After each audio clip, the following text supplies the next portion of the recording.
wassalatu wassalamu ala rasulillah wa ala alihi wa sahbihi wa man wala amma ba'd. Baik teman-teman semua yang dimuliakan oleh Allah Subhanahu wa taala, kita lanjutkan kembali kajian kita. Kita lihat kembali surat At-Taubah ayat 92.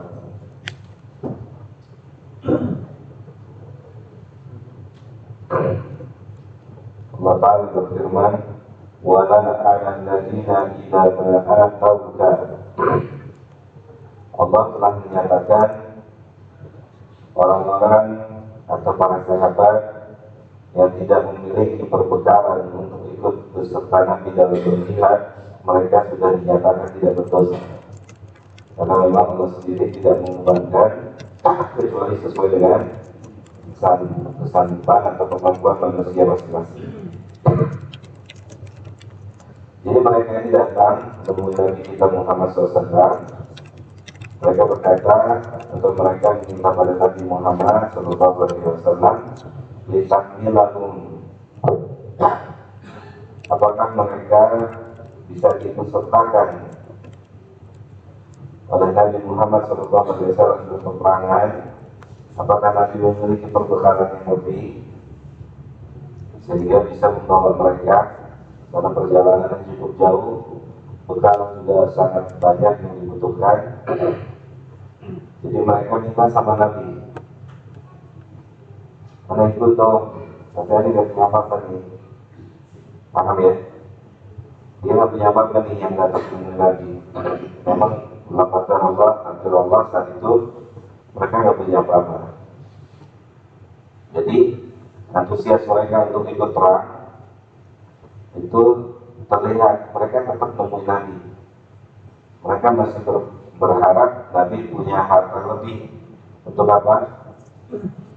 Untuk menanggung mereka, bawa mereka. Kalau kita kan sakit sedikit untuk syar'i gitu ya. Ya, siapa lagi ya? Untuk syar'i. Sakit sedikit untuk syar'i, capek sedikit untuk syar'i. Ini lihat nih, sahabat ini gak punya harta, ya, tapi dia tahu keutamaan jihad.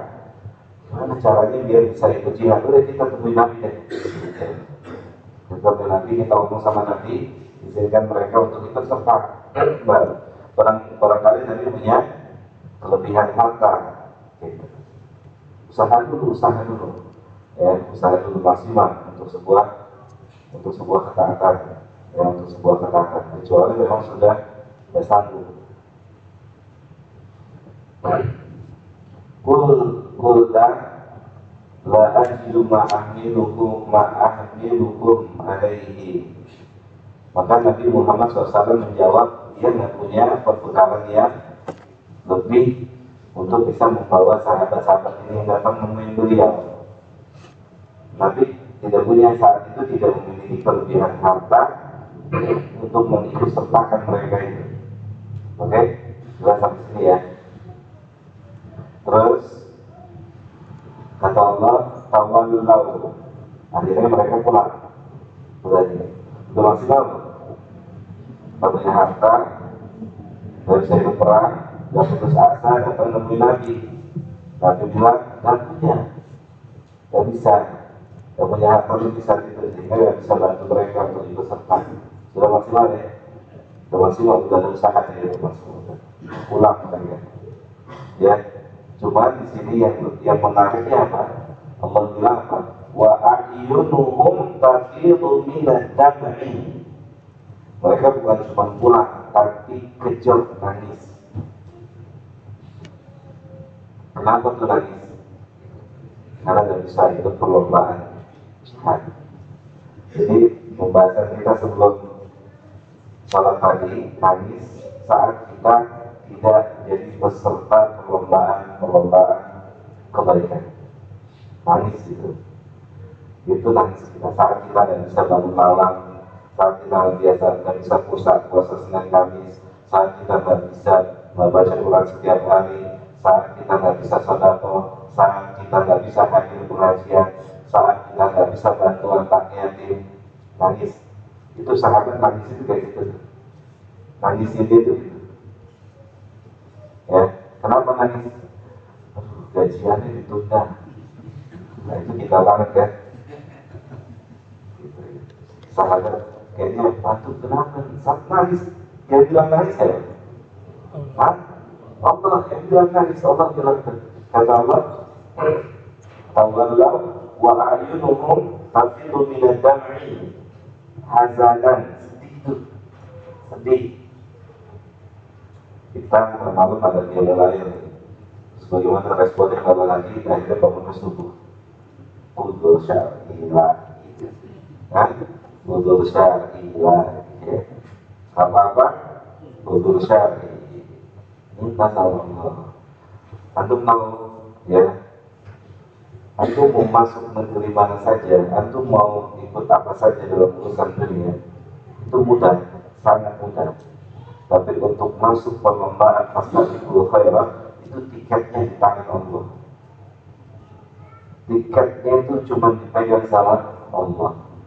Karena Allah berkata, biyadikal khair, seluruh kebaikan itu ada di tangannya Allah. Kalau kita menjadi peserta, minta sama pegang dia. Ya Allah, mohon nangis. Saya pengen bisa melatih, saya pengen bisa senang Kamis, saya pengen bisa mulai, saya pengen bisa berjemur setiap hari. Minta. Quran itu setiap hari kita lihat, belum tentu kita baca setiap hari. Oke, nyata, hatta aplikasi sudah antum masukin ke sini, itu cuma jadi bacaan doang di sini. Nah, baca Quran itu satu tiket yang mahal. Tiket itu dipegang sama Allah. Tapi kalau mau baca WhatsApp, itu dari tiket bisa baca silakan. Perkara yang mudah, perkara yang murah. WhatsApp, Instagram, dan seterusnya. Tapi mau buka aplikasi Quran, Subhanallah, susah. Untuk bisa baca setiap hari, susah. Jadi kita dengan taufik dari Allah.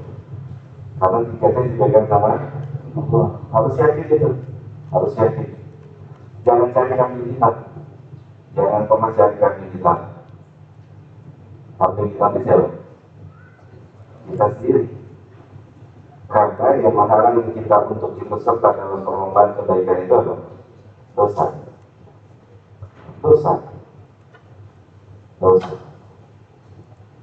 Makanya minta sama Allah, banyak istighfar, banyak minta ampun sama Allah, istighfar.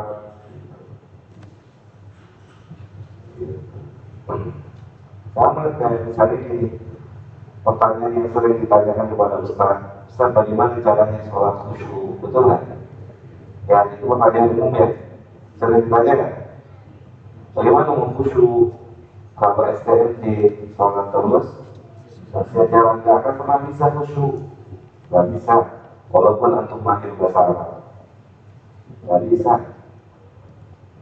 Antum harus mengerti bahasa Arab, antum harus mengerti Arab, antum baru bisa khusyuk. Banyak yang sudah bisa bahasa Arab, yang sudah mengerti Arab, tidak ada khusyuk. Khusyuk itu harga yang mahal.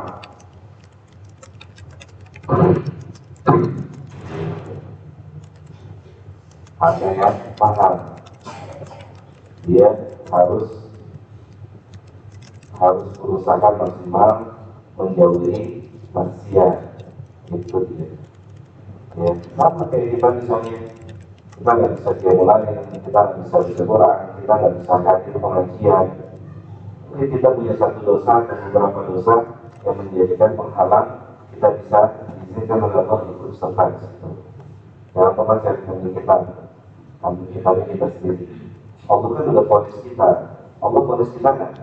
Allah sudah ponis kita itu berdosa. Kata Allah dalam hadits qudsi, Allah bilang apa?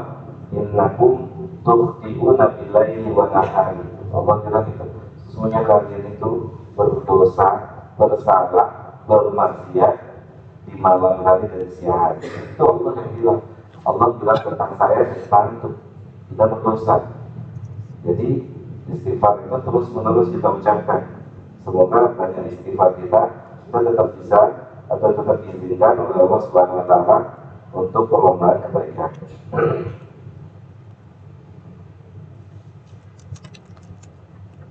Jelas ya? Mampu terus sini ya.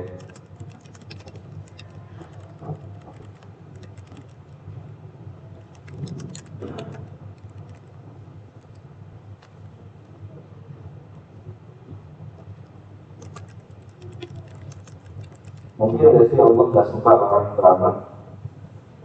Kalau itu harus tanya itu juga kan.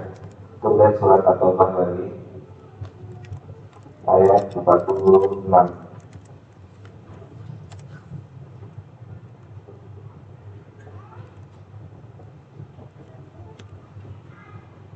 Surat At-Taubah ayat berapa? 46. Coba baca, kita baca ya. Walau aradul khuruja. Ini Allah bercerita tentang orang-orang apa? Munafik. Oke. Orang-orang munafik, kesalahan mereka di mana? Kemunafikan. Walau aradul khuruja. Ada yang mereka orang-orang munafik itu ingin ikut serta berjihad. La'at sulahu uddatan. Maka mereka akan mempersiapkan segala-galanya untuk kebutuhan jihad. Ya, kadang-kadang orang udah saking semangatnya mau beramal, ini terlalu saya mau mulai aja gitu ya, mau bangun malam gitu ya, udah siapin alarmnya, udah area satu tembel di sebelahnya gitu ya, kuat semangatnya kuat. Tapi persiapannya udah matang nih, semuanya udah siap. Untuk apa? Persiapan bangun malam, makan malamnya dikurangi. Ternyata begitu sampai malam hari bangun jam 3 dia bangun tuh di depan mata tuh. Jam 3 ini dia udah bangun, udah mulai. Ya Allah bilang apa? Walakin kari Allah ilmi akan. Aku nggak suka ikut perang. Ini yang kita khawatir di Jawa. Saat kita nggak bisa beramal soleh, jangan-jangan Allah itu udah nggak suka sama kita. Alhamdulillah dari. Walakin karihallahu imti'asahum. Saat kita nggak bisa lagi duduk pengajian, saat kita nggak bisa lagi qiyamul lail, saat kita nggak bisa lagi sholat sunnah rawatib atau amal-amal apapun yang lainnya, saat kita cuma jadi penonton, jangan cari kambing hitam. Ya di sini kambing hitamnya siapa? Di sini kambing hitamnya siapa? Dia sendiri itu walakin karihallahu imti'asahum. Allah nggak suka. Perbuatan mereka apa di sini kesalahannya? Kemunafikan. Mereka ini kan Allah sedang berbicara tentang kemunafikan. Walakin kami Allah lebih biasa. Allah nggak suka mereka itu serta. Maka jangan pernah jadi kami hitam. Percaya dengan kita semua, saat kita nggak bisa jaga pandangan, saat kita nggak bisa jaga lisan, saat kita nggak bisa berinfak bersedekah dan seterusnya. Ya, Allah bilang apa? Fatat batlahum. Allah lemahkan semangatnya begitu amal itu sudah sampai di waktunya. Udah bangun tuh jam 3, udah mulai, udah ready, semangat itu berkurang.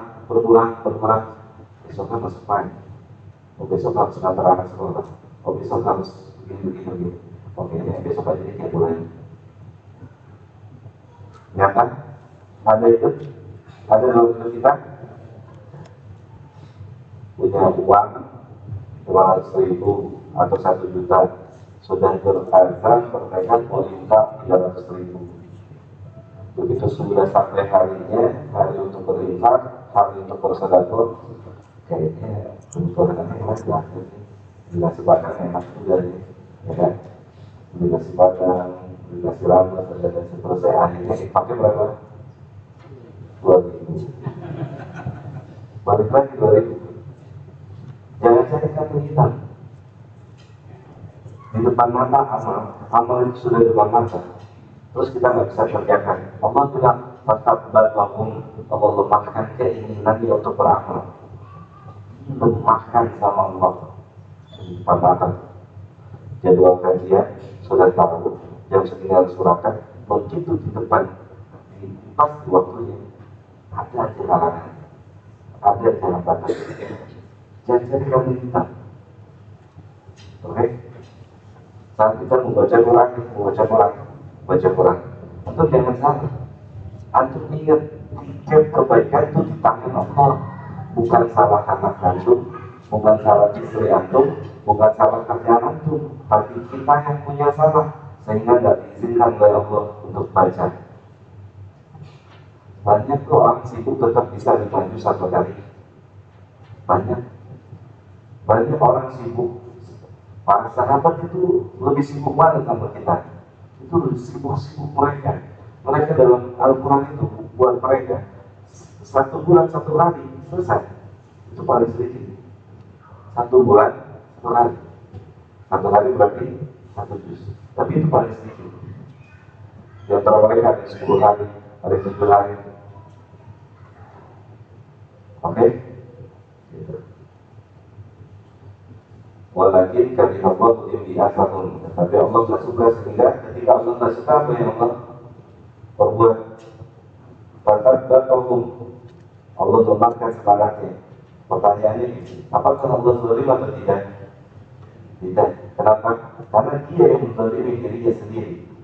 Di mana dia berbuat dosa dan dia tidak minta maaf selalu. Dia tidak mau bertobat pada Allah. Repot kan kalau orang selalu cari kambing hitam atas amal yang tidak bisa dia kerjakan. Artinya dia tidak merasa berdosa, tidak merasa bersalah. Kalau dia merasa bersalah, maka istighfar dia, minta ampun dia. Ya Allah, kenapa saya tidak bisa sholat malam? Ya Allah, kenapa saya tidak bisa wajib? Ya Allah, kenapa saya tidak bisa sedekah? Ya Allah, kenapa Senin Kamis berat banget? Ya Allah, kenapa saya tidak bisa datang ke pengajian?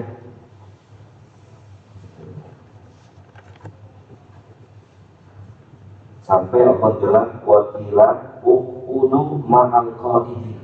Ente duduk aja deh sama orang-orang yang duduk gak ikut perang.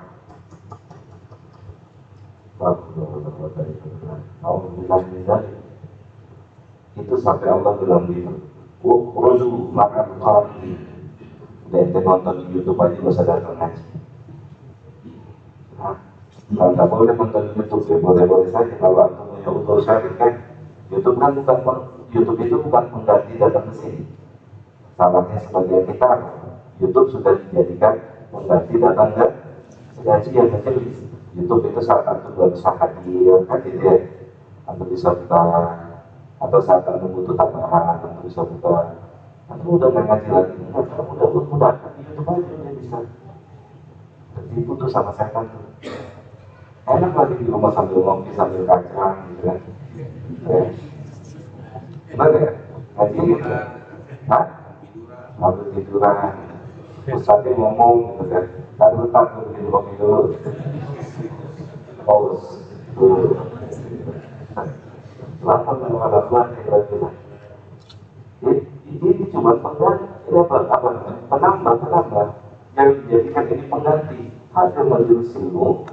Kita ditanya sama Allah tentang keadaan orang-orang yang majelis ilmu. Ya gitu loh. Setan banyak cara. Kata setan adalah dia lah, untuk cari aja amal yang lain.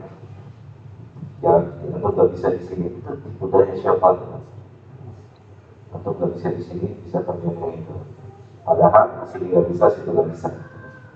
Kan? Sini gak terjadi, situ gak terjadi. Hati-hati. Buat kita, butuh ma'al-qa'idin. Itu sangat kita khawatirkan.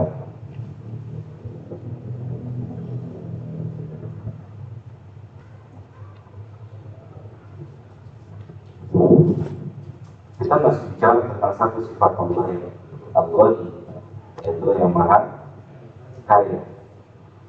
Yang untuk menjelaskan perkataan penulis mengenal Allah, ya, seseorang yang mengenal Allah, dia akan tahu bagaimana cara atau kita adalah sumber ilmu segalanya. Kita balik lagi surat Ali Imran ayat 139. Allah bilang, wala tahinu wala tahzanu. Gak boleh lemah, gak boleh sedih. Jadi sedih yang boleh tadi apa? Tidak bisa lomba kebaikan, sedih itu nangis. Kenapa nangis? Malam mana nggak bangun? Tidak bisa dimulai. Kenapa? Digangguin anak-anak tidak bisa disalahin. Ya enggak? Banyak tuh anak di 10 yang mulai tetap jalan. Untuk kenapa anaknya masih baru satu gitu ya. Satu nggak bisa dia mulai, dua nggak bisa baca Quran, tiga nggak bisa apa-apa. Anak jangan disalahin. Kita yang punya salah, kita harus akui kita punya salah, banyak ucapin istighfar, bertobat sama Allah. Tiketnya di tangan Allah, ya Allah bilang sama Allah, pesertakan bisa menjadi peserta perlombaan kebaikan. Lihat kata Allah di kelanjutan ayatnya, wa antumul a'launa in kuntum mu'minin. Gak boleh sedih, gak boleh lemah, gak boleh sedih. Kata Allah, antum itu kedudukannya lebih tinggi. Ya kan? Yang bilang siapa? Allah yang bilang Allah, antum kedudukannya tinggi.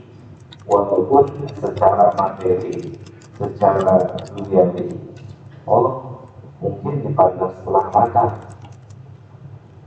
oke, dipandang sebelah mata. Tapi saat antum merasa sebagai orang yang punya sesuatu yang besar, apa? Apa? Hah? Islam sesuatu yang besar. Kalau antum sudah merasa itu, sudah jadi segala-galanya. Wa antum a'launa in kuntum mu'minin, jika kalian beriman. Kalau beriman itu lebih tinggi derajatnya.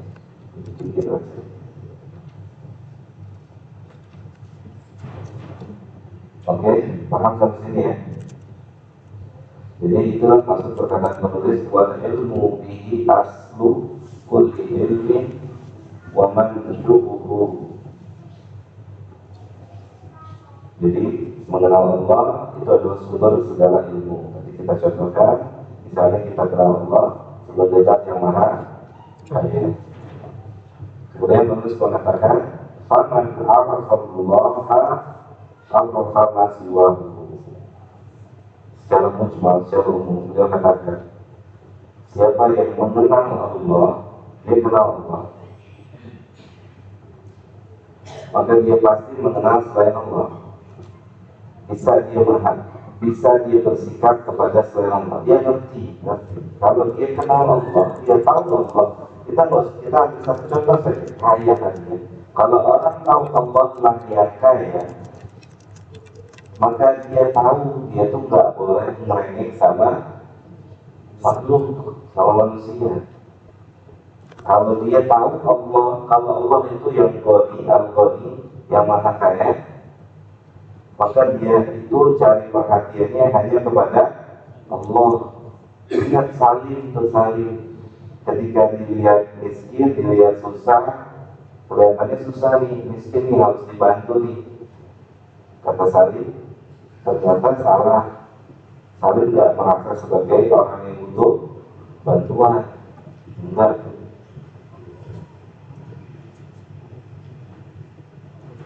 Itu kalau sudah kenal Allah.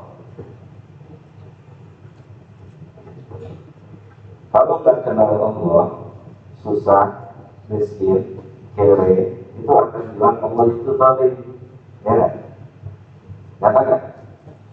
Nyata ya. Coba antum dia surat An-Nisa ayat 40.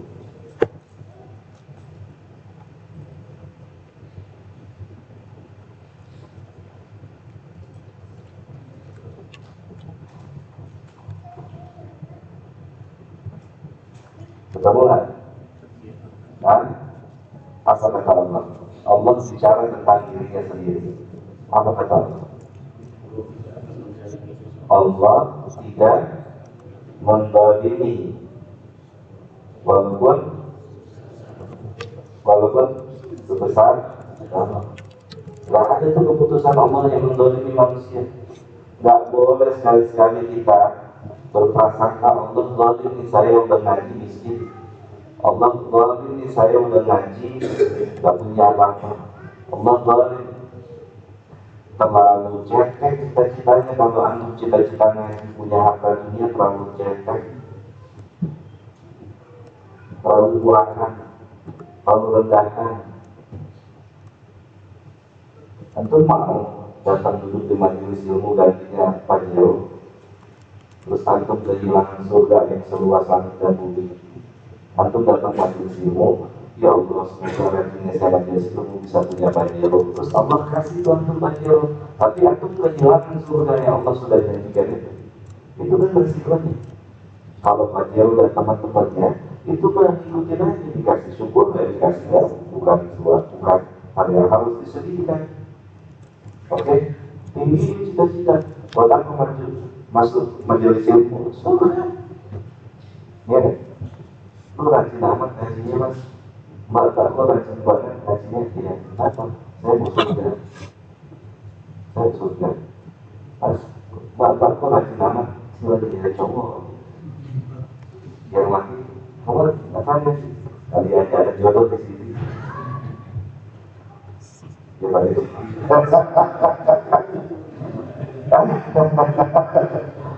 itu niat nomor 100 jamaah, bukan niatnya surga. Ada nggak orang datang ke satu pengajian niatnya gitu? Ada di samping itu nggak ada di samping. Dan di situ kan bening-bening biasa. Itu udah sampai ke tujuan, udah sampai. Ini Ustaz nggak pakai hijab, Allah. Ya, ngaji di situ enak banget. Nggak pakai hijab, jadi bisa saling tatap. Lu ngaji apa maksiat kan? Hah? Ngaji nambah iman apa nurunin iman? Lihat, sangat baik itu kalau ngajak orang ngaji bukan ngaji aja, tambah iman. Itu tambah iman, ngaji itu tambah iman. Sebuat apa sih iman kita? Coba aja dibuka tuh kan, itu tuh atau bukan? Gak ada yang mau situ semua langsung. Kan antum laki-laki kecuali antum banci, ya kan? Laki-laki itu normal, pasti lewat yang lawan jenis kan nggak mungkin melihat muka itu ganteng banget. Itu laki-laki kayak ibu. Yang kadang kan melihat sebelah tuh, subhanallah postur tubuhnya, mama, makanya ditutup begini, mama, iya, mama, wah ada sih kuat, gua takut main masuk, ya kan? Ada sih kalau ketemu yang begitu biasa-biasa aja. Ngeri kita benar-benar ngeri, jangan kita lagi tidur disikat sama dia.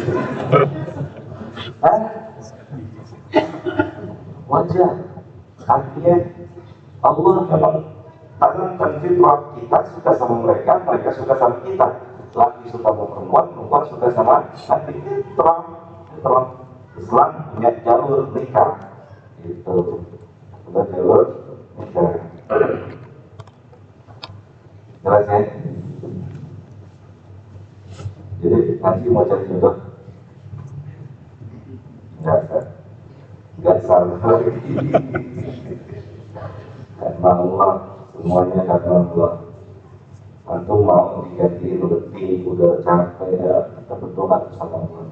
Di antara doa kita yang Nabi ajarkan pada Abu Bakar, Allahumma inni a'udzubika an usyrika bika wa ana a'lam wa astaghfiruka lima la a'lam. Itu doa Nabi ajarkan kepada orang nomor 1 sesudah Nabi dan Rasulullah. Padahal kalau dibilang ikhlas, Abu Bakar itu orang yang paling ikhlas di antara kita. Ya. Tapi doa ini Nabi ajarkannya kepada Abu Bakar. Artinya apa? Kalau orang selevel Abu Bakar saja tidak boleh merasa aman dari riya, dari sum'ah, apalagi kita. Abu Bakar jadi doa itu, ya Allah, Allahumma inni a'udzubika an usyrika bika, ya Allah aku berlindung padamu daripada menyekutukanmu, dalam artian beramal karena ria, sum'ah dan seterusnya. Dan saya tahu, kadang-kadang kita tahu kita beramal bukan untuk Allah, kadang-kadang kita tahu nggak? Tahu yang kita kerjain bukan buat Allah, tapi buat cirkulan, buat duit, buat urus, buat jabatan, kita tahu. Dan terkadang juga kita nggak sadar kalau kerjaan kita, ibadah kita, kadang-kadang kita nggak tahu. Padahal itu kita ikhlas. Makanya doa ini harus kita ucapkan terus. Semoga saat bertemu Allah, kalau memang terdapat amal kita yang tidak ikhlas, Allah sudah ampunikan itu, harapan itu.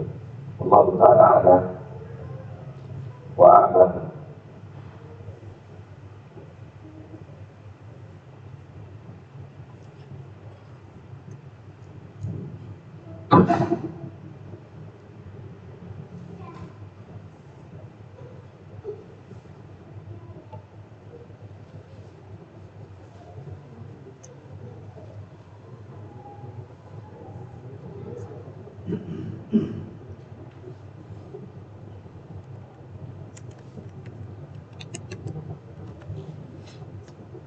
Jadi kalimat yang sangat indah yang disampaikan oleh penulis, siapa yang mengenal Allah maka dia akan mengenal semuanya.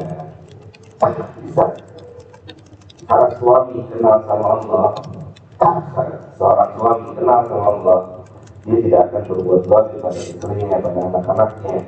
Saat anak kenal sama Allah, dia akan menjadi anak yang berbakti, dia akan menurut sama orang tuanya, dan seterusnya, dan seterusnya, dan seterusnya. Gitu.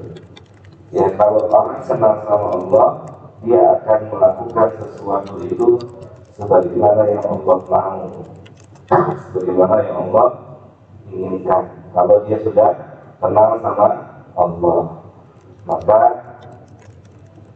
berusaha untuk kenal dengan Allah Subhanahu wa Ta'ala. Jadi yang dimaksud tahu kenal sama Allah, dia tahu dia mau ngapain, Allah ridho atau tidak, ini disukai oleh Allah atau tidak. Ya.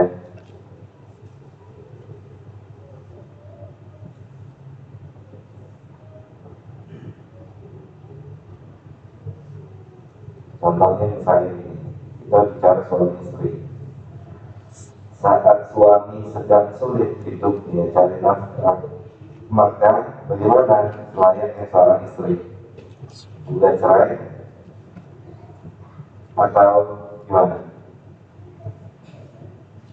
Suaminya lagi susah nih, nafkahnya lagi susah. Terus bagaimana istri solehah itu? Sangat banget. Lihat kisahnya Ibrahim. Ya, tahu kan kisahnya Ibrahim ketika mendatangi siapa? Ismail. Ditanya bagaimana suaminya? Susah, tidak ada apa-apa. Berangsak hidup sama dia. Dia ngomong sama betul. Terus pesannya apa? Yang dipalak. Datang lagi ke istri yang berikutnya, gimana? Alhamdulillah, saya senang hidup sama dia. Padahal hari-hari makannya sehari cuma 1 kali gitu kan. Pokoknya artinya kalau dia bersyukur dengan apapun yang diberikan oleh suami, itu suruh pertahankan. Itu solusi, itu orang yang sudah kenal sama Allah. Begitu contoh nih, antum bawa lapak top, kata Allah ini, kata Nabi kan itu ya, jangan lapaknya umum ya, antum bawa, antum jadi suami, antum jadi bapak, atau jadi kepala rumah tangga, yang wanita jadi ibu, yang wanita jadi wanita pengajar, itu bawa lapak itu. Allah bilang, Nabi bilang, pesan, jangan pakai tam. Kalau pakai sapi, ya main. Udah, lantak tuh. Kata langsung lempar gelas, kan? Ingat, apalagi anaknya apalagi lantak tuh. Anaknya lantak tuh, walakan jannah. Iya, senyum lagi. Tapi kamu udah 10 nih kelas, latak dok, nanti kita udah pakai tapi, udah latak dok, beres ya? Beres. Kadang setan main, udah, ini udah harus waktunya dikasih pelajaran. Latak dok lagi. Itu setan tuh yang anak kantung udah dijamin kelas yang ke-20, ya kan? Bukan yang ke-1 atau ke-15. Jadi anak aneh. Aduh kalau tahu aduh luar biasa. Remote ceburin jahil. Oke, apalagi kipas angin santai ya siap. Nanti kalau pulang ke rumah marah-marah di latak tuh pasti latak tuh. Udah, antum kalau bawa ini hidup antum nyaman, beneran. Lantak top, ya kan? Cuman tapi sering ada tapinya. Kalau ada tapinya udah yang ke-10 gitu deh, udah ke 20, balas lagi dengan apa? Lantak top lagi, udah beres. Allah, tapi kan lantak top udah selesai. Berarti antum kenal sama Allah. Beres sudah lantak. Antum bayangin kita aja dosanya diulang-ulang berkali-kali, ya kan? Diulang-ulang berkali-kali, udah berapa tahun sekarang? Ada yang 40, ada yang 50. Udah berapa kali itu dosa kita? Tapi Allah tidak pernah untuk tidak mengampuni kita. Dia selalu punya sifat maha pengampun. Belajar dari situ. Allah bisa mengampuni. Maka kita belajar dari situ. Latak tuh. Bisa nggak? Insyaallah. Kata salah Ustaz senior, dia ngomong begini, salah satu hadis Nabi yang sulit untuk dijalankan, salah satu sunnah Nabi yang sulit untuk dijalankan, ini hadis. Itu Ustaz besar, satu Ustaz yang saya ambil dulu ilmunya. Jadi salah satu hadis Nabi yang sulit untuk dijalankan, itu ini. Kadang-kadang dibuat lupa misalnya, ya kan? Sendal terkendang kaki, berapa? Nggak tahu gue harus sabuk hitam. Lantak, udah beres lantak, lantak. Tapi susah, cuma susah kan? Susah, itu mau sabar ya? Kalau sabar, saya bantu. Kalau nggak sabar, setuju. Hah? Lanjut ya. Nih, apa? Ayo, oke ya. Itu melihat ya firman Allah Subhanahu wa Ta'ala.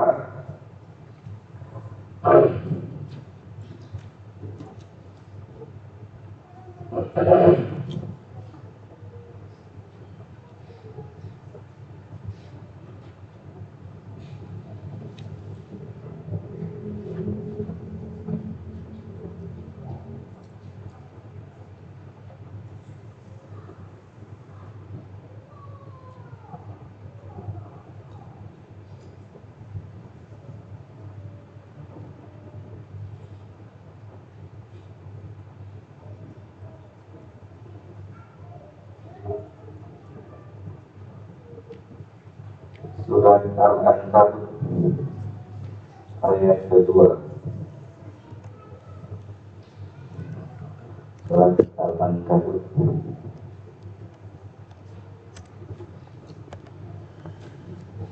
surat ke-29 ayat yang kedua.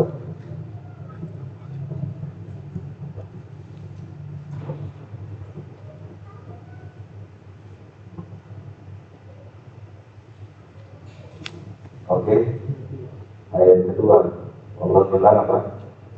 Ahasiban nasu an yutraku ayyakulu amanna wa hum la yuftanun.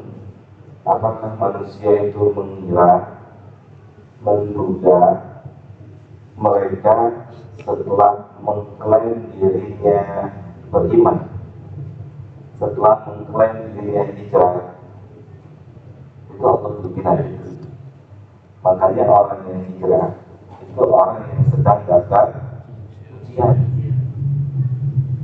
Jadi kalau antum putuskan untuk hijrah taat sama Allah, berarti antum daftar ujian. Dan antum harus tahu yang antum diuji adalah materi yang antum sukai dan antum cintai.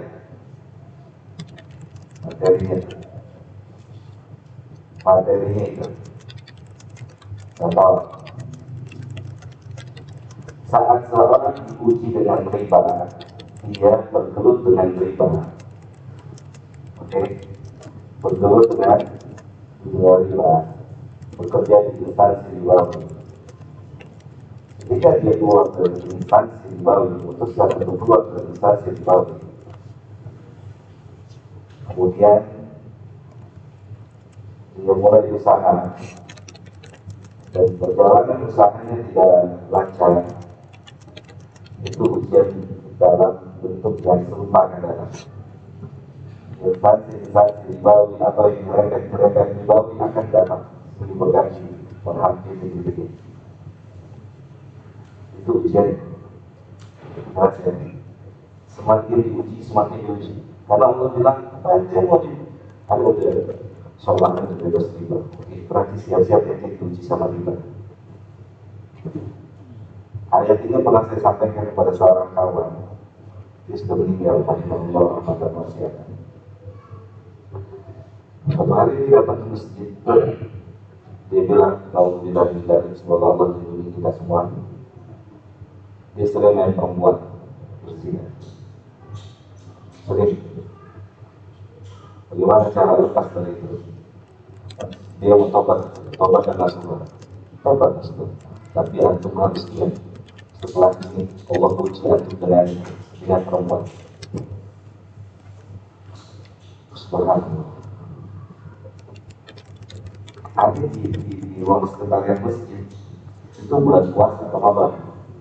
Itu diketok-ketok tuh pagi kita jam 6 lah ya, jam 6. Karena bicara di soal subuh pada ini. Soal itu suara perempuan. Pas anak buka itu benar perempuan beneran, bukan perempuan yang kecil. Perempuan beneran, pakai pakaian olahraga segini. Celananya di atas tengkul, bukan di atas tengkul lagi. Adalah kaget gitu. Ya subhanallah. Dia tuh antum lihat, Allah uji antum kontak. Jelas ya? Saat kita keluar dari dunia haram, Allah akan mudahkan di situ. Jangan antum bilang kalau bukan Allah yang mudahkan, enggak mungkin, bukan. Itu ujian. Diuji sama Allah di situ. Jelas ya? Allah uji kita di situ. Paham ya? Karena Allah nggak akan biarkan apa? Cuma ngomong lewat beriman atau taubatnya udah hijrah. Lihat Allah bilang, kita akan didiamin. Siap-siap berubah. Diuji di satu hal yang kita ada di situ. Kita diuji di situ. Kan ini, ente nggak suka golf, oke? Ente nggak suka golf, sukanya main bola, futsal. Allah nggak akan kasih ujian golf kalau ente dikasih ujian golf nggak lulus. Kenapa? Emang benar suka?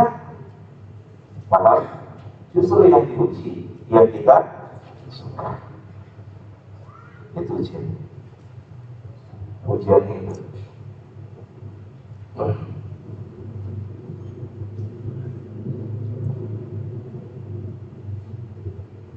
Kemudian Allah bilang, wa laqad fatanna alladziina min qablihim. Orang-orang yang mengaku beriman dulu tuh sudah Allah kasih ujian mereka, diuji itu.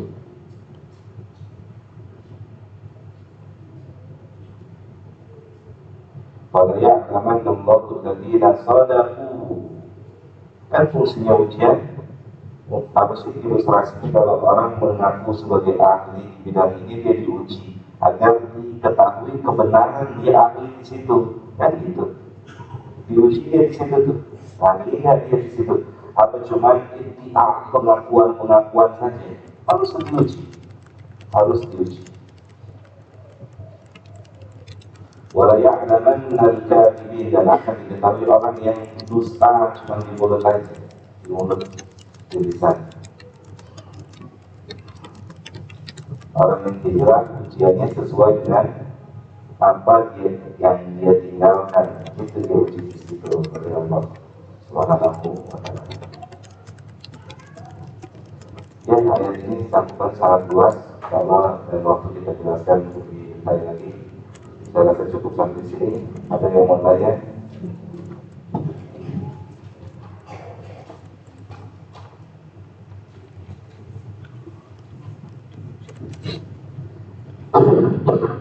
Kalau ada silakan, kalau nggak ada kita tutup.